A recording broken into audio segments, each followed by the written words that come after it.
Visual wonder Nani గారు నటించిన ఈగ గురించి మాట్లాడుకోవాలి. ఈగ 2 టాపిక్ వచ్చింది ఇప్పుడు. మొబైల్ మసాలా వారి ఫిల్మ్ నగర్ కబుర్లోకి వెళ్ళిపోతే నేను చెప్పాను కదా, విజువల్ వండర్ అనే పదానికి టాలీవుడ్ లో అసలైన అర్థం చెప్పిన సినిమా ఈగ. పెద్ద హీరోలతోనే కాదు, చిన్న ఈగతో కూడా సినిమా తీసి బాక్స్ ఆఫీస్ దగ్గర రికార్డ్స్ క్రియేట్ చేయొచ్చు అని చెప్పి డైరెక్టర్ గారు రాజమౌళి గారు నిరూపించేశారు. అయితే ఈ సినిమా సీక్వెల్ గురించి నాని గారు ఒక ఇంటర్వ్యూలో మాట్లాడారు. రాజమౌళి గారికి తనకు మధ్య జరిగినటువంటి ఒక సరదా సంభాషణ పంచుకున్నారు.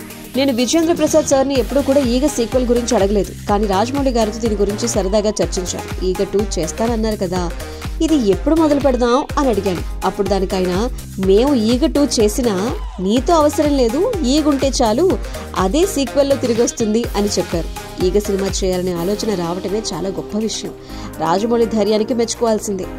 ఆయనకు దీని సీక్వెల్ గురించి ఆలోచన వచ్చినప్పుడు ఖచ్చితంగా ఆ పనులు ప్రారంభిస్తారు అని చెప్పి అనుకుంటున్నాను. అదే జరిగితే మరో అద్భుతమైన సినిమాతో ప్రపంచాన్ని ఆకర్షిస్తారు అంటూ దర్శక ధీరుడిపై ప్రశంసల వర్షం కురిపించారు నాని గారు.